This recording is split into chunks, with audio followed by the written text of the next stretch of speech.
Have you ever tried to look up information on a government website only to find that the site had been hacked or defaced? Or that it took you hours to find the data you needed because it was buried under too many links? If so, then you are among the many Filipinos who have experienced this problem. To address this issue, the Government Web Hosting Service, or the GWHS, was established under Administrative Order 39 on July 12, 2013. Before, web hosting services were outsourced entirely to private entities. With AO 39, all concerned agencies will now be transferring their web hosting requirements to the government. Making this move equips the agencies with better and more secure internet technologies which ensure the timely and accurate delivery of vital information to the public. Here are some basic facts to help you get that move started. With the GWHS, all government websites will be administered, operated, and maintained by iGov Philippines under the DOST ICTO 24 hours a day, 7 days a week, to ensure the government's continued online presence. In effect, all websites will be housed under one digital roof, making operations more centralized and harmonious. National government agencies, government financial institutions, government-owned and controlled corporations, and interagency collaborations, programs, and projects will be your virtual neighbors under the Government Web Hosting Service. Although LGUs and the autonomous bodies are exempted from the mandate, they are nonetheless encouraged to avail of the service. So if you happen to bump into one of them, make sure to say hello. Hundreds of government agencies, particularly those with frontline online services, have been victims of hacking and cyber vandalism. Since these online portals are what citizens rely on for authorized information and official government announcements, having compromised websites can lead to the spread of wrong information, which could pose danger to the public. The GWHS guarantees that all websites under its care are protected and follow industry standards in online security. The system also operates on a 24/7 basis to ensure the government's continued online presence. Daily backups with security auditing and scanning are also regularly scheduled. The GWHS was also designed to comply with format and content-related laws for government agencies, including the Transparency Seal requirement, or the NBC 542, the Philippine Standard Time Law, or the RA 10535, and the Web Accessibility Guidelines, or the PWAG. It also facilitates easy integration with iGov Phil's value-added online services such as single sign-on, forms generator, archives and records management, and online payments. With these benefits being subsidized by the government, agencies will now be able to have a professionally developed website at minimal cost. So if you were given a chance to move somewhere more secure, more cost-effective, wouldn't you pack your bags immediately and move right now too? The sooner you make the move, the sooner you will be able to take that first step towards providing high-quality online services to the public. So make the move now to the GWHS, your safer, better, new home on the web. To fill out the forms, visit www.i.gov.ph/AO39. This video is brought to you by the Department of Science and Technology, Advanced Science and Technology Institute, and Information and Communications Technology Office.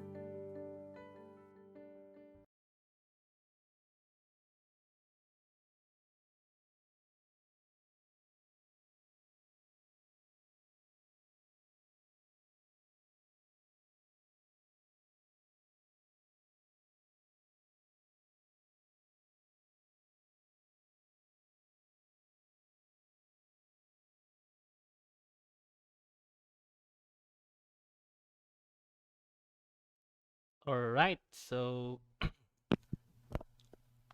Good morning to everyone, no? So sa lahat po ng good morning, good afternoon. So sa lahat po ng ah, actually about yung course po natin or yung training na po to. So we recorded this one for some individuals can follow, no? In using web development using WordPress and GWT or Government Web Template. So using CMS na WordPress. So basically yung topic natin is composed of actually 3 days to siya, but since this is a recorded video, then what we are going to do is we will learn about the overview of Administrative Order 39, and we will also learn about how to use WordPress and XAMPP local server. So Wamp po yung sinabi dito, but we are using XAMPP so that we don't have more difficulties in installing the server side. Then also how to install the the WordPress, no, to our local system using uh, into our XAMPP local server. Then next is once we already install the WordPress in our local server, we will now tackle about user management, creation of categories and tags. So dito po natin mag-create po tayo ng mga tags and categories. So magagamit to siya pag mayroon kayong mga post na gusto niyo siyang i-categorize per project or per ano ba yan na category. Then we will also discuss about basic interface requirements ng ating government web hosting, no? Or yung website natin yung ginagawa. Then ano yung mga suggested contents na dapat ilalagay dun sa ating website. And also yung pag-install po ng ating government web template, no? So dapat mayroon po to sila kasi standardized po tayo, no? Mayroon po tayong mga tools which is ma-discuss po later. Then yung website po natin, tsaka ano yung mga settings ng ating template po, no? Then uploading media, so how to increase our file size ng ating media, no? So that maka-upload po tayo ng much bigger sizes. Then also after sa day 2 naman, so since wala tayong hindi to day 1 day 2, kinompress natin. So we will now create a post and pages, no? So i-differentiate natin ano yung difference ng posts and pages. We will also create menus, no? So like for example, mga auxiliary menus and other menus, no? Top bar menu, no? Then also mag-install din tayo ng plugins. So ano yung mga plugins na kailangan na gagamitin, no? So mayroon po tayong mga recommended. And after that, mag-discuss din tayo ng mga checkpoints and accessibility. So ano yung mga dapat ifa-follow natin for standardized po siya dun sa mga ating mga PWD which they can access kung mayroon silang mahirapan tumingin sa dahil sa kulay, no? So ano yung dapat yung mga test na kailangan. Then continuation of web development, no? So the same pa din, we will discuss also the other web accessibility. So marami po siya. And that's all, no? So yun po yung topic natin, kine-compress lang natin for a few hours. Then to start with, we will discuss about the administrative order 39 series of 2013, no? And so present ko lang muna, no? All right? So yung government web hosting po natin or the service natin is a service which is house, no, sa isang roof lang. So instead na iba-iba yung hino-host natin ng ating website, no? So kaya mayroong iba hindi po efficient yung management kaya nahahack. Then yung security also yung problema. Tapos nagbabayad pa din kayo ng hosting services sa iba-ibang hosting, no, sites, no. So sino yung nagho-host ng mga sites na yan. So lumabas yung Administrative Order number 39 series of 2013 which states that mandating government agencies to migrate the government web hosting service, no, or sinasabi niya na government web hosting service or GWHS of the Department of Science and Technology, Information and Communications Technology. So DOST-IT ICTO pa siya, no? So right now naging DICT na po siya, no? So it was signed by our President Benigno S. Aquino Jr. the third, no? So siya po yung nag sign ito ng ating administrative order with his executive secretary. So ano ba yung loob ng ating administrative order 39, no?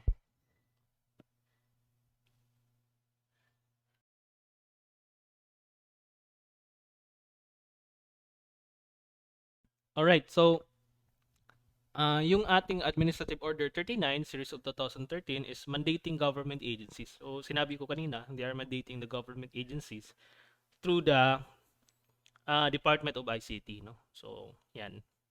Then, yung sa Section 1 states that for hosting sites, no? Ito po yung mga establishment of government web hosting service, no? Like mga national government agencies, GUCCs, SUCs, LGUs, which are encouraged, no? So, in-encourage lang po sila. Pero doon sa mga national government agencies, dapat mayroon po silang ganito.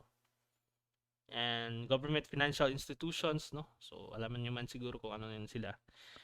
Then sa section 2 natin, responsibilities of implementing agencies, no? So, ito po yung mga nasabi doon sa section 2 ng ating EO39 na dapat po mayroon po silang content coverage, no?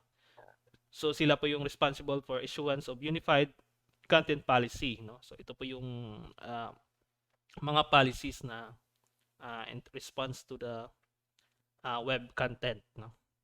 So sila po yung mag-administer in controlling the supervision of NDSCG, no? Then to the technical of the ICT. Then sa section 3 naman po, responsibilities ng agency is to produce and regularly update. So dapat po I think mayroon po kayong at least 2 months, no? Dapat po hindi po lumagpas ng 2 months or dapat updated po talaga sila. Then develop online services offered through their website. So sa mga LGUs, mayroon silang EBPLS. So that is why kung may mga payments ba online, no? So dapat ganyan. Then also employ a webmaster duly designated by head agency.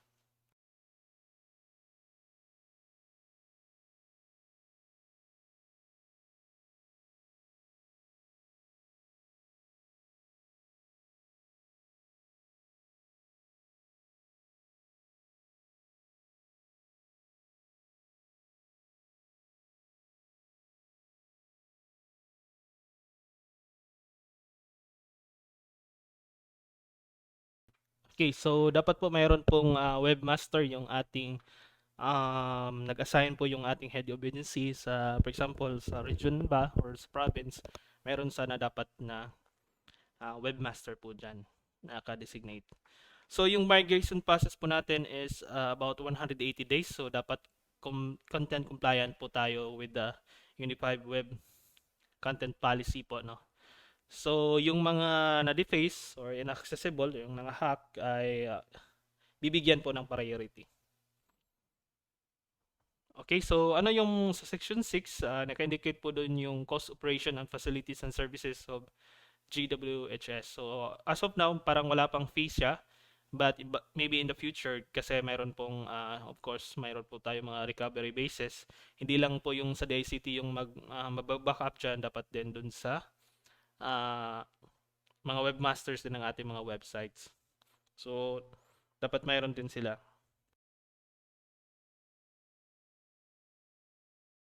So aside from AO39, mayroon din tayong ito yung nagsusupport dun sa ating government web hosting, the Philippine Development Plan 2011 to 2016. So ito po yung nag-create ng infrastructure, no? So ito yung mga government system, no? So na-create din yung AO47 mandating the OST to create infrastructure. So the same pa din, no? Permission system and resources. Then last 2016 na-create din yung Department of ICT. So again, parang 4 years na yung 4 years na yung DICT since na naging batas siya, na-create niya yung agency, no? So, yan yung mga milestone. So, karamihan, mag-experience tayo ng mga ganitong mga news, no? So, online, no? And the reason for that is iba-iba yung mga, hindi yung maganda yung security. That is why i-house siya sa isang proof, no? So, sa Memorandum Circular ng ating 2015-001, so sa Government Web Hosting, ito po yung matatopic natin, no? So, web hosting, content management system, kung ano yung gagamitin, security audit and assessment, ano yung mga tools na gagamitin, service training, like for example, yung 3 days na government web hosting, like ganito, no? Then, how to use the government website template. So, sa web hosting natin, sila yung mag-establish at administer and operate and maintain the government web hosting service. So, there will be a guidelines on the co-location of agency equipment. For example, mayroon silang equipment na ilalagay. So, mayroon dapat, no? Then, sa content management system, ang DICT po yung mag-identify kung ano yung gagamitin. But sometimes, mayroon po yung may own po sila na, for example, dinevelop talaga, hindi talaga gumagamit ng CMS, no? So, subject for qualifying processes din. So, for example, gumamit sila ng, may mga developer talaga sila, tapos nag-create ng isang website, no? So, subject for qualifying processes din. Pero mas maganda na gumagamit na lang ng CMS na identified by the ICT para mas madali siya, no? Then, shall conform with the general guidelines of government web template. Then, also, shall provide training and instructional materials on the use of identified CMS. So, kami po yung magbibigay po dyan, no? So, ito po yung last 2019 release, but we recommend only the WordPress due to security reasons and other reasons then with regards to Drupal and Joomla. Then, sa security audit and assessment, so, shall cover web application and prescribe a list of allowed extension o yung plugins. So, ito yung mga plugins na bali nag-extend ng ating functionalities ng ating website. So, for example, mayroon po tayong makikita, if forward po doon sa mga agencies for appropriate remedial actions, no? So, for example, mayroon na kita yung findings ng DICT, then we can siguro hindi updated yung mga plugins or mayroon security issues, no? So, ganyan. Then, mayroon din po tayong periodic and random check will be applied, no? So, doon sa ating mga website. Then, mayroon po tayong monitoring and auditing tools na i-install dun sa ating website, no? Para ma-monitor. Then, sa service training naman, mayroon po tayong training workshop. So, yung developers and trainers. So, mayroon po dyan.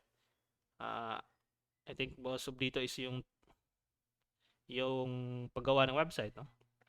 Training for agencies and content managers. So, like ganito, no? Government web hosting na training. So, training for agencies of MIS. So, separate din to. The setting up and management of account. So, I think sa central office to, no? So, yung sa template natin, ito yung structure niya and design, no? So, standardized po siya. So, ano yung main objectives po ng ating government web template? So, dapat po institutionalize a corporate identity by having common look and feel. So, dapat po pares-parehas po yung mga website para madali siyang i-access, no? Then, facilitate the creation or migration of agency, website, and content build-up. So, ito po yun din. Then, of course, yung design po natin is compliance po ng ating different circulars na pinapalabas. Then, also, dapat responsive po ang ating yung website natin, no? Kasi most of ngayon is naka-mobile, no? So, dapat mayroon ganyan, no? Accessible siya.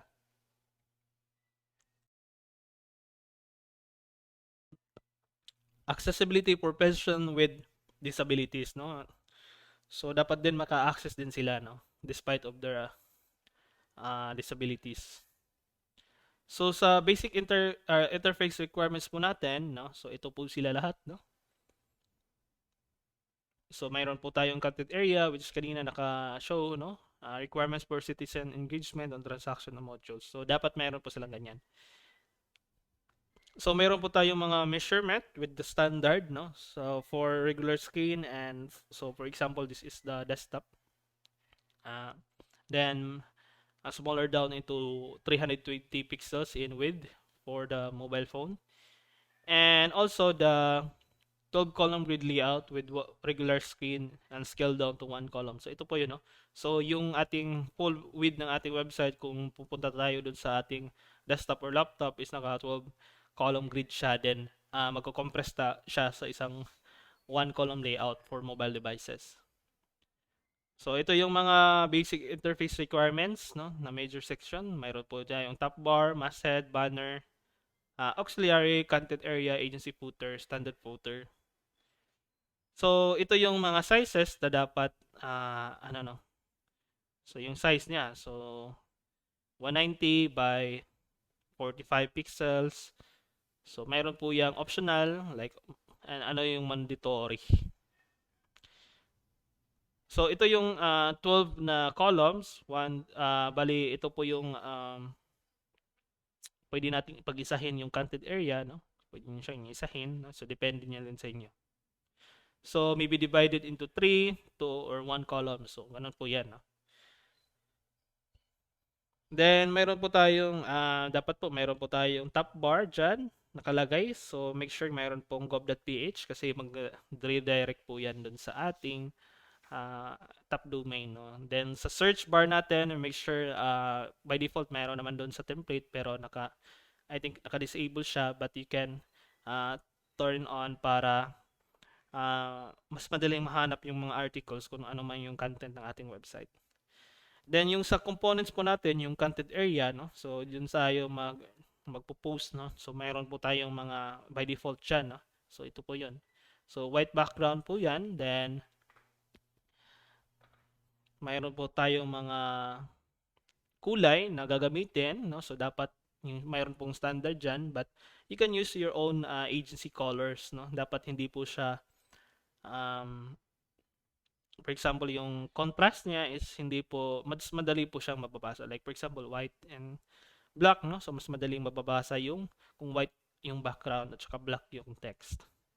So sa section components, so ito yung mga unders dapat, no? So agency footer, mayroon pong download page, archive page, sitemaps, and so on, no? Then sa standard footer, mayroon na po yan. Built-in na po yan dun sa GWT na or government web template po natin.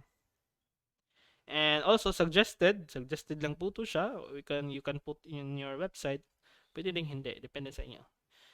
Then yung banner po natin is 120 pixels, 1250 pixels. So kung full width po siya. So yan, no. Then ano pa, no? So requirements for citizen engagement. So mayroong iba hindi na may implement ng user login, no? So mga subscriber po yan.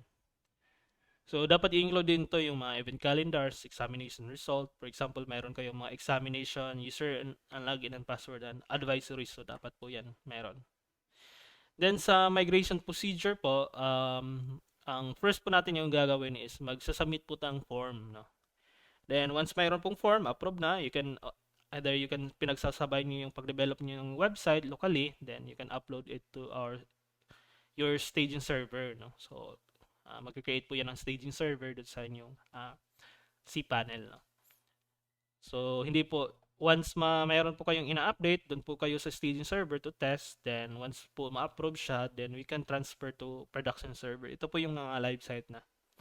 So ito yung kailangan, no, na requirements for web hosting service, but nabago na po yung sino yung i-address po diyan, no. So si Kaintik na po 'yan, no.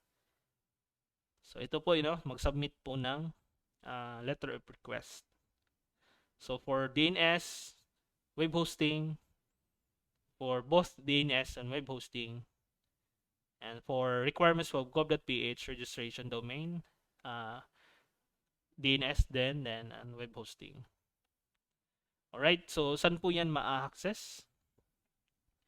So, i-share ko na lang yung link after dito, no?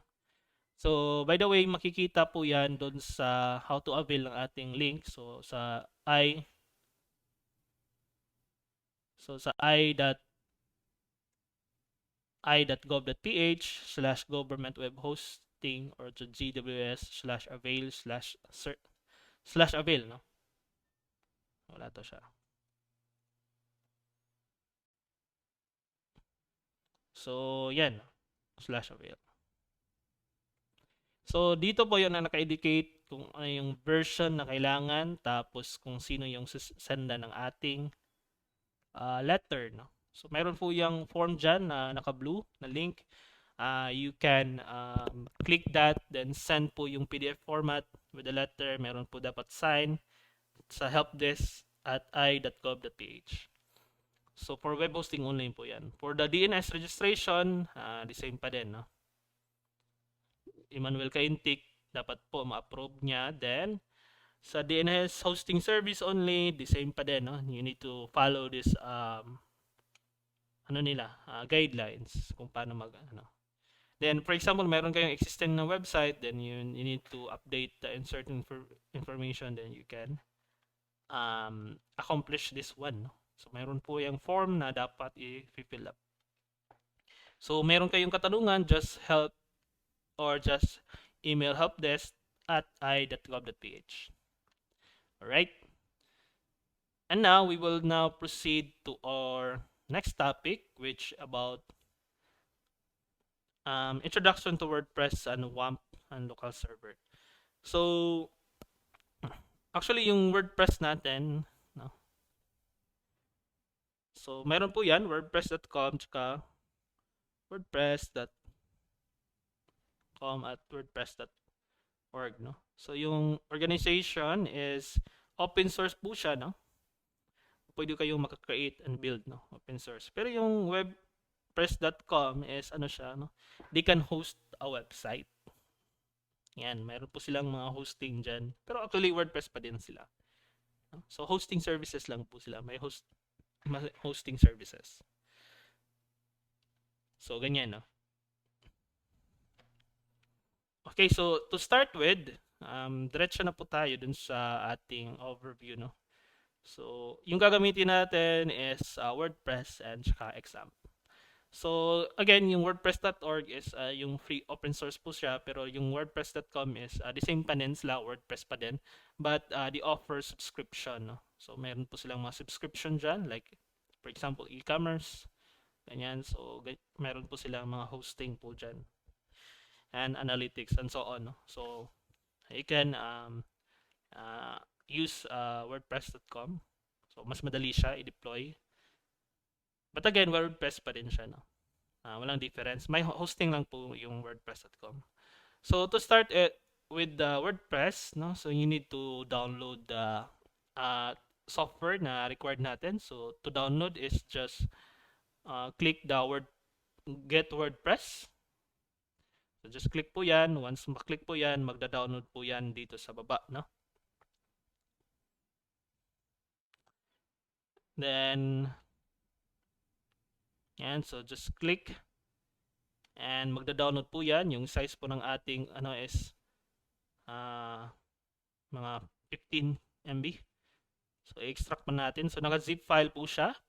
Then, dito naman sa new tab natin, we use the example under apache-friends.org. So, free din siya, no? So, as you can see, free. So, meron na po siyang database, the PHP, and server na side. So, to download, just click the exam for Windows if you are Windows, or exam for Linux, or if you're in a Mac. So, just click lang po yung Windows. Then, magda-download po siya with a size of 157 MB, no? So, again, hintayin lang natin siya ma-download. Then, once ma-download po siya, babalik po tayo mamaya once matapos siya.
Alright, so natapos na po yung pag-download natin.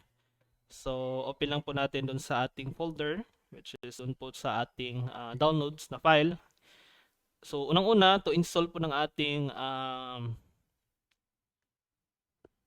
local server po natin is just right-click po yung ating, select po na ating yung XApp natin, right-click, and make sure to run as administrator. So, once we run as administrator, meron po yung magpa-pop up, then you click yes. So, once po maklik po nyo yung yes, mayroon po siyang lalabas po yan. No? So, si Bitnami po. No? So, meron po yung magpa-pop up na warning. So, just click lang yung okay. Then, you can next. Then, next lang. Then, the same pa din. Just click next. So, by default. Then, next din until matatapos po siya. No? So, ika-cancel ko na lang kasi meron akong exam. So, to locate the installation, no, actually, mayroon na ako kasi. So, nandun po siya dun sa C folder. Tsaka mayroon po siyang XAMPP na folder po dyan. So, open nyo lang siya. Mayroon po dito na extract na yung XAMPP po natin. So, mayroon na po tayong up and running na ganito. Alright, no? So, yan. Then, yung WordPress natin, balik tayo dun sa download ng ating na folder. Then, yan. So, meron po tayong WordPress. So, just extract po yung ating WordPress dyan. You can use zip or ano yung ano nyo, extractor, or you can extract all kung wala. By default po yan dun sa ating Windows. So, I'm using zip kasi mas maganda siya. So, extract the WordPress. So, yung version po niya is 5.6. So, once matapos po ng ating pag-extract ng ating WordPress, so, you can delete this too kung pwede nyo i-delete siya kasi natapos ko na itong mag-install.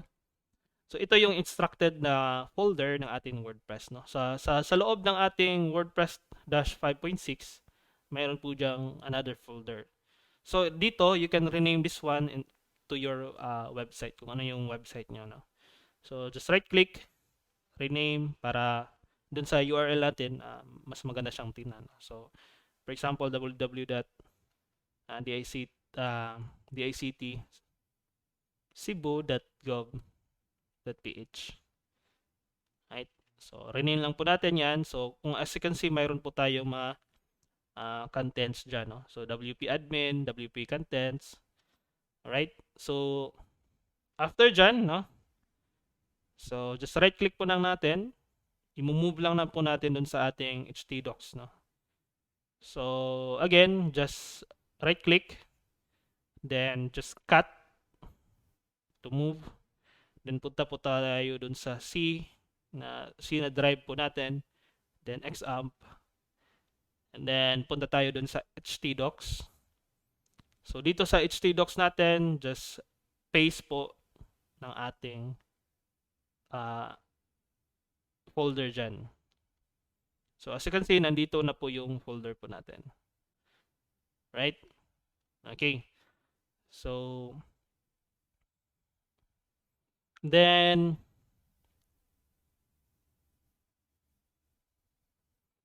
so sa website management po natin, no? So, before installing our WordPress,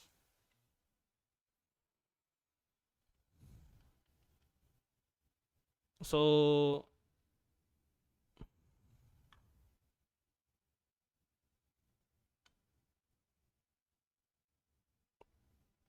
yan, no? So, dito muna tayo sa overview po ng ating WordPress, no? Kasi hindi natin na-discuss kanina.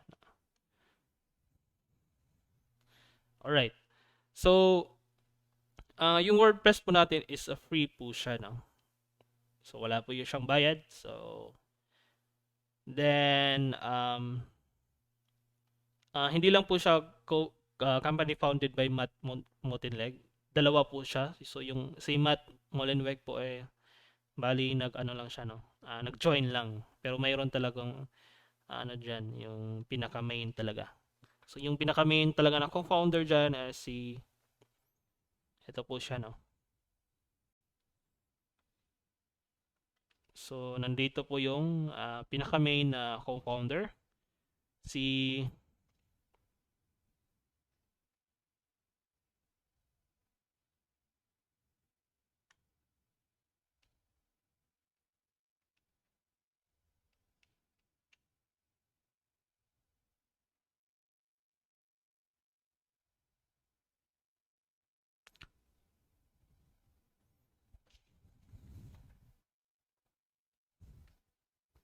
So yung co-founder po ng ating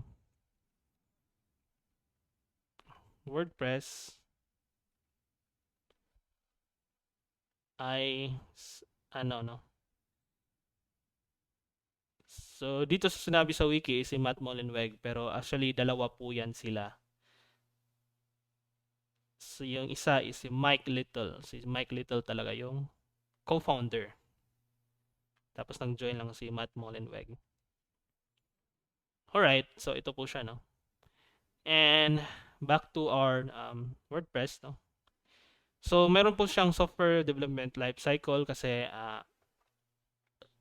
as you can see, open source po siya, no? Developed by community.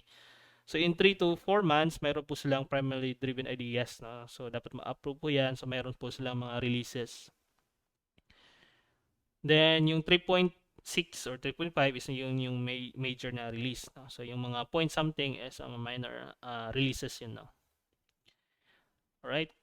So ito yung mga terms ng ating WordPress. So meron po tayong widget, categories, and plugins. So yung plugins po is to extend the ability of the WordPress.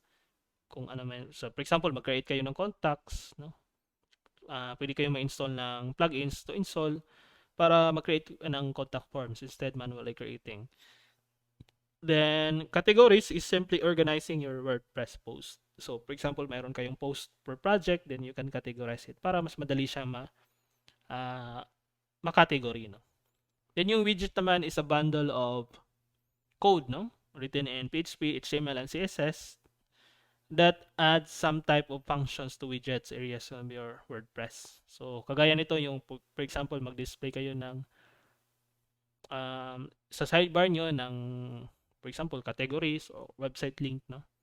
Then, yung sa media library naman, ito yung area na kung saan maglalagay tayo ng photos and videos on other documents. So, dyan po yan malolocate. So, yun yung storage niya. No? Then, yung sa custom post types naman is a type of post within the WordPress other than the post of your page. So, yung customized na post po yan. Pwede nyo siyang i-add kung saan na page. Permalinks naman is ito yung URL, no? Like, kagaya nito, no? Na domain.com, ganyan. So, mayroon po siyang page or ID, no? So, yung, for example, yung i.gov.ph/gwhs/avail. So, yun po yung permalinks. So, meron pong different types of permalinks. So, matatopic po natin yan. Then, also, short code is a small code, no, in the bracket. So, instead na 800 lines of PHP code, pwede siya makompress into 10 codes, no, or tinatawag na small codes na includes po yan within the bracket. So, ito po yung structure ng ating WordPress when you upload it or you open it. So, as you can see naman kanina, no? Ito yung folder nyo. Kung i-open nyo siya, is naka-structure po siya ganito. Sa admin, content, and includes. Alright? So, sa admin, functionalities po ng backend side, no? While the content naman is ito yung mga kung ano yung majority ng ating WordPress core. Then sa includes naman, dito lang naman makikita natin yung mga the same pa din, no? Yung core, you can modify then dito, no? So later i-explore natin kung ano yung nasa loob nito.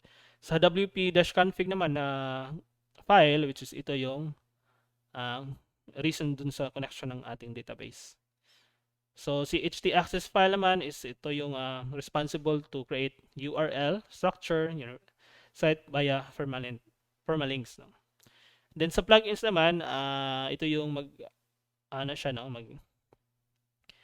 Doon siya ma-install kung ano yung mga plugins na nilalagay nyo. O ano yung ginagamit nyo dun sa WordPress nyo or in-install. The same din, yung sa themes din, dun din makikita kung ano yung mga na-install nyo ng mga themes.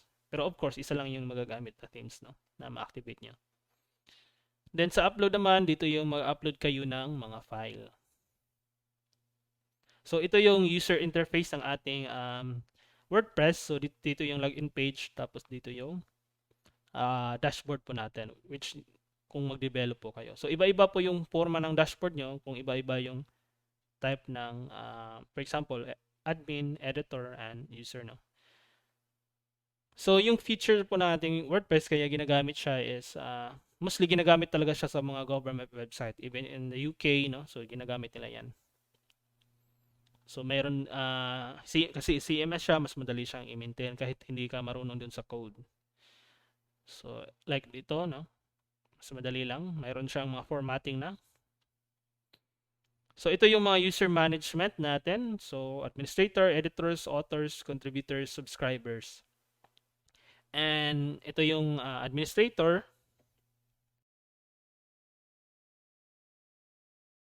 So sila po yung may control sa lahat, no?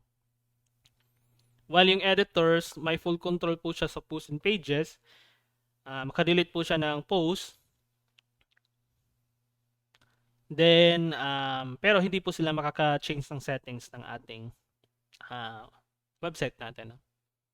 So sa authors naman, they can post, no? So post lang po sila. They can edit or delete the post. So sa page wala silang control. Sa contributors naman, they can contribute draft post. So parang author siya but limited lang dun sa pagda-draft. Pero kailangan po siyang i-approve ng administrator or editor and author kung ano yung pinopost nila, no? So para mayroon siyang checking. Yung subscribers naman is ma-notify nila kung magsusubscribe sila dun sa website nyo. Bibigyan nyo siya ng account, then ma-notify sila sa mga news, no? Regarding with your WordPress activity or your website. So sa media management naman, dito yung makikita natin yung mga kung ano yung ina-upload nyo na file. So as recommended na kung mayroong mga video, mas maganda i-upload nyo sa YouTube, then yung link na lang dun sa website nyo. Kasi mas mabigat siya, no? Limited lang po yung storage na ibibigay, no? So kasi kung maraming video, hihina din yung website nyo. So hindi siya maganda. So mayroong mga comments, importers, and so on, no?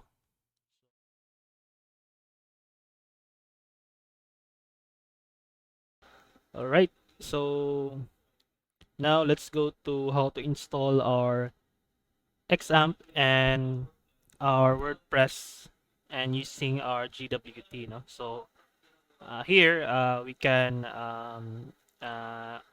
access the template. So the link will be i.gov.ph just slash gwt wordpress dash template. All right.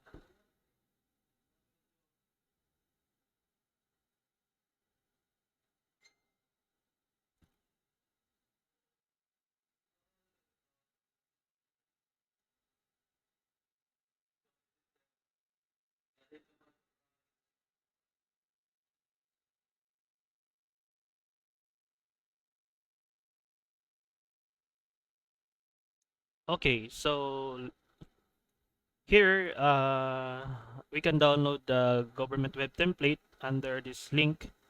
So just click the pull the latest version of GitHub, and so we have here let's see the pull request. So this is the code, no? But the but we're going to download the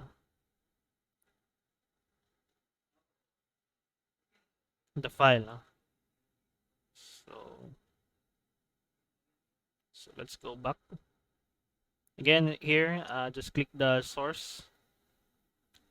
And once downloaded, you can see this lower portion of Google Chrome. No? So I'm using Google Chrome. Then here, we can access the WordPress.org to download the WordPress. And to download, just click the Get WordPress. And after that, it will download. So just scroll down, then click download WordPress 5.6. And it will download with a 15 MB, no? So here, right here. So we downloaded the government web template and also the WordPress file. No? And lastly, we now download the XAMPP. So under the Apache Friends, no? Then just click the Apache Friends. Then find the Windows if you are Windows, Linux if you are Linux, then Mac OS if you are using OS X. No? So we're using Windows, so just click the Windows. And it's downloaded here in the lower left side corner of our browser. No? So we will wait once the file will be downloaded. So once we successfully downloaded, we first we need to install the server. Then next we extract the WordPress, and second is we install the template, or the third one. No? So right now we already complete the XAMPP. Then we now access the folder, and after this, here in our download, so nag-duplicate na yung ano ko, template. So first thing to do is you need to install the XAMPP. So just right click or double click. So once we double click that one, click yes. And once we click yes, we wait for a few minutes or seconds to install the XAMPP. So again, there's a warning pop up. So make sure to read this one.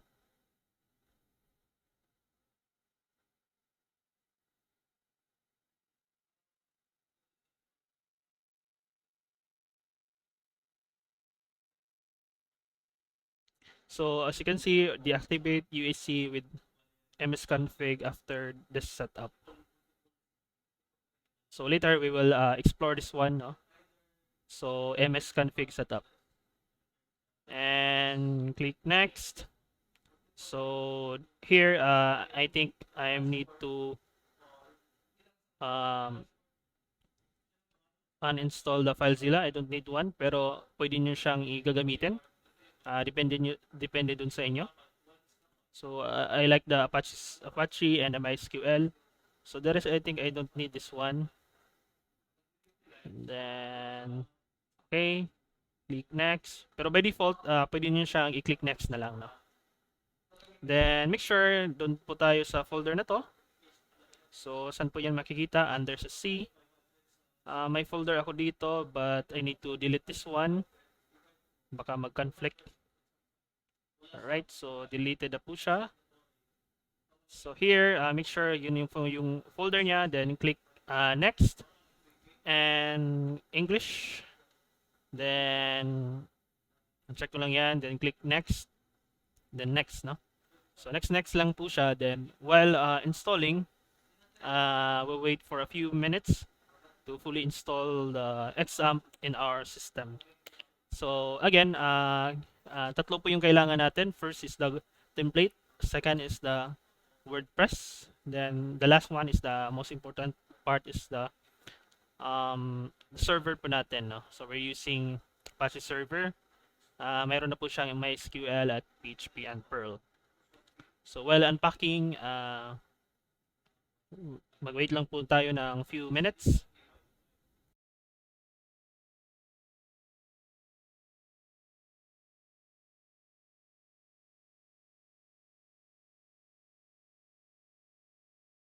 Alright, so while installing the exam, so we need to explore some topics, no, during the installation, no?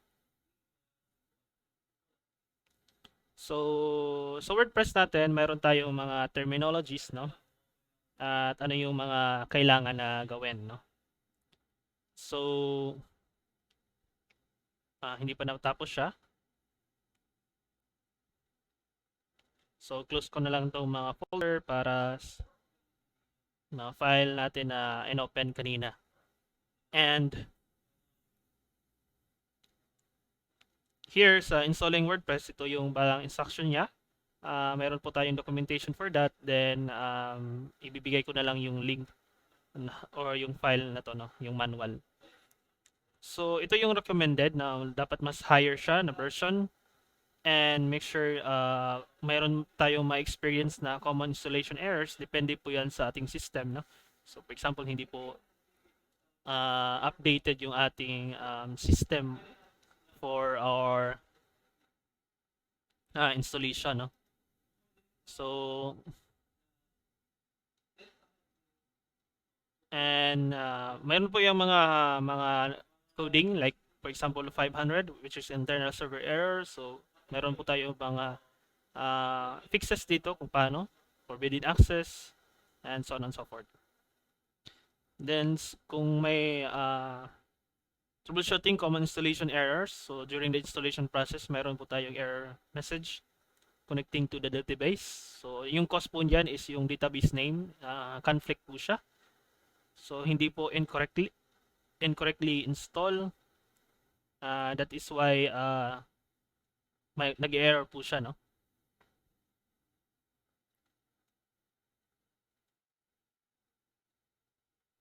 And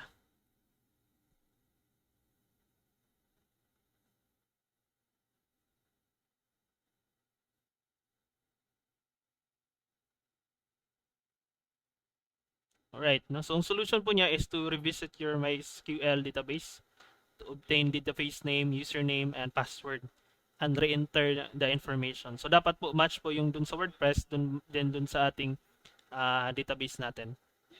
And then second, if we have error here, like headers already sent, error message. So common cause po dyan is syntax error occurred in the WP config file.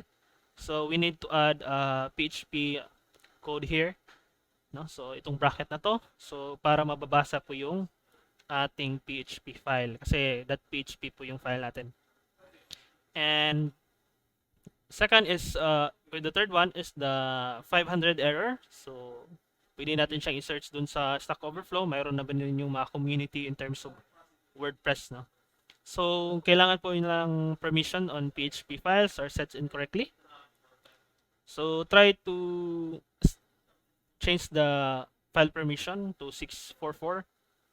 So mayroon pong web server ang different settings. So yan, no. So pwede nating hahanapin to sa Stack Overflow kung paano siya gawin. And ito, most common siya, 404 page not found. Usually yan, hindi tama yung location na tina-target natin. That's why mayroon po siyang 404, or na-delete ba yung page na yan. Then sa 403 naman, forbidden access, usually yan mayroon mga error, maraming error na ganito, no? But most common causes is the index.html or index.htm exists in the WordPress installation directory. So kailangan i-delete to para yung that index.php po yung itatargetan, no? Then so setting up your database, so bali po once matapos yung installation, mayroon po tayong my PHP admin. Then we can access it to our browser using localhost or yung IP address natin locally. So makikita natin dito yung mga database natin. And here, ito yung installation ng WordPress. So kanina na-demo ko kanina on how to install. Then once we install, kung doon kayo sa Wamp, ilalagay nyo siya doon sa folder na www, no? Wamp www, tapos lagay doon. Kung sa ano naman siya, sa sa exam, so dun siya sa htdocs ilalagay. So kailangan mag-set up kayo ng ganito, no? So magpa-pop up later, we will go through this one, no?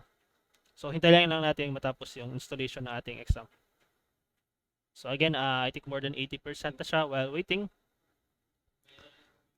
So make sure nandun po yung hihintayin lang natin siya in a few minutes.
So alright, so natapos na siya. So start up natin yung control panel.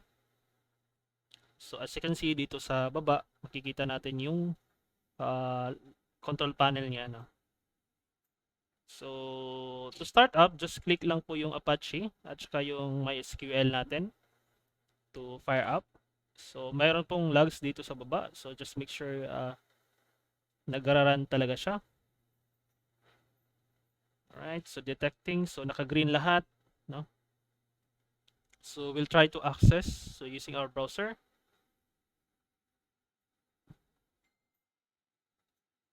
So open lang tayo ng browser.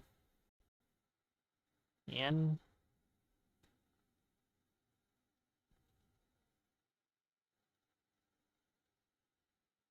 Alright. Okay, no? So up and running na po siya. So pwede natin i-type dito yung localhost to access the dashboard. Then to visit the PHP admin na side, just click the PHP admin. So unang-una, gagawa muna tayo ng database, no? So later, no? So yung gagawin muna natin is we need to visit our folder kanina yung sa ating download. So mayroon tayong WordPress dyan. So just click and extract po. Right click lang po natin, then extract the folder, no? So hintayin na natin siyang matapos to extract the file. And once matapos po yung pag-extract,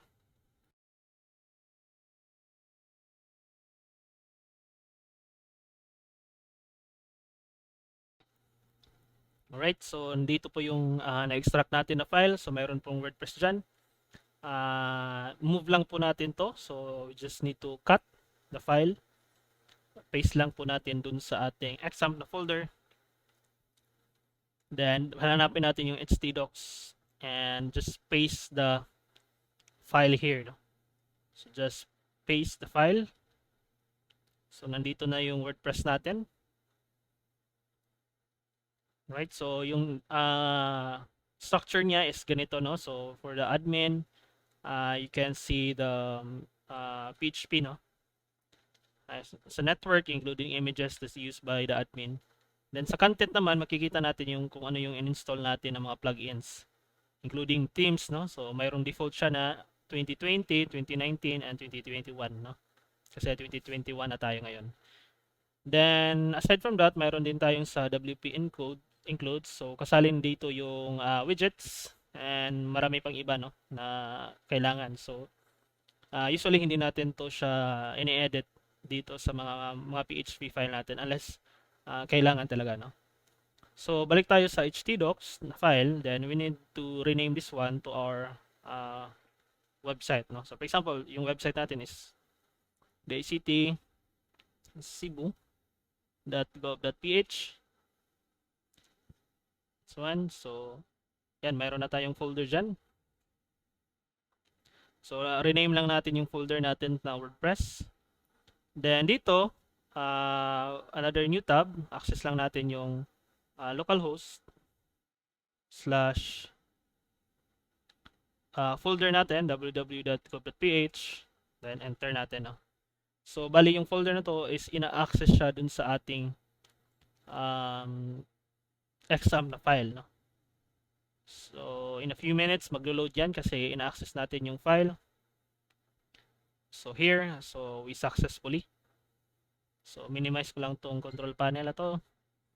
And, here sa ating localhost, mag-create muna tayo ng user account para hindi yung root yung gagamitin natin. So, we need to add user. Right? So, dito naman, so ito yung sa backend natin, then dito yung sa WordPress natin, no? So click lang natin yung English kung ano yung language, continue. And we need to set up database name, username, password, and so on, no? So click lang natin yung let's go. So here yung database natin, so as is na lang to, no? Pero in reality dapat unique talaga, no? May mga special characters para hindi madaling ma-hack, no? Then username, so default na lang yung lalagay ko lang dyan. Kasi for tutorials naman to, but you need to change this one. No? So here, magka-create ako ng username. So copy lang natin to. Punta dun sa ating database dito, no? So yung host natin is make sure na local. Kasi local tayo. Kasi yan, local. Then yung password natin, copy lang to natin. Kasi local yung database host natin. But during the deployment, i-change nyo to. Instead na local yung IP address. So, paste nyo dyan. Paste ng yung ating password. So, make sure copy natin. Tapos, paste. Paste. Then,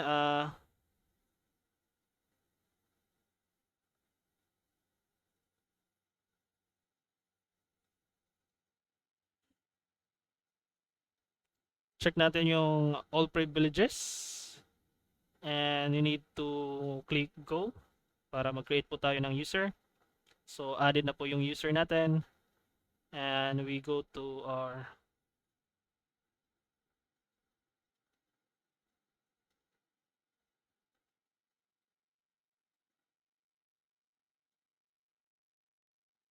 Alright, so dito sa ating database natin, click lang natin yung user. Just make sure to select this one. So, ito yun, no? So, yung username. Then, there, no? So, mag-create po tayo ng ating database. So, yung database natin is WordPress lang. Kasi tutorial naman to. But dapat talaga is unique po siya, no? Then, you can change this one. So, sa akin, by default na lang yan. So, maybe you can add another. So, maraming ano dito. Klase ng kung ano siya na supported yan, no? Less AXI or UTF-8. So, then, once mayroon na po tayong database, just click create. So, mayroon po tayong na-create. So, dito, since mayroon na tayong create, just click submit and run the installation, no? Sa WordPress side. So, dito naman, kanina is about database, but dito is about sa website mo, no? So maglalagay na lang ako ng username dyan, then password. So email, no? Then you need to install, no? So simple lang yung password ko.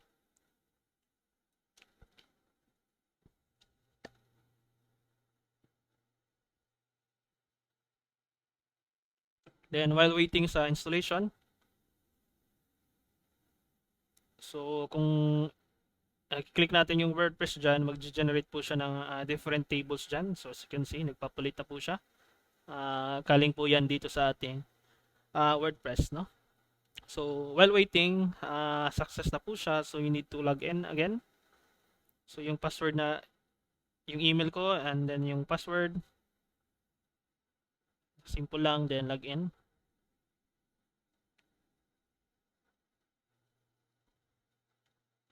So dito po yung ating mayroon po siyang update. So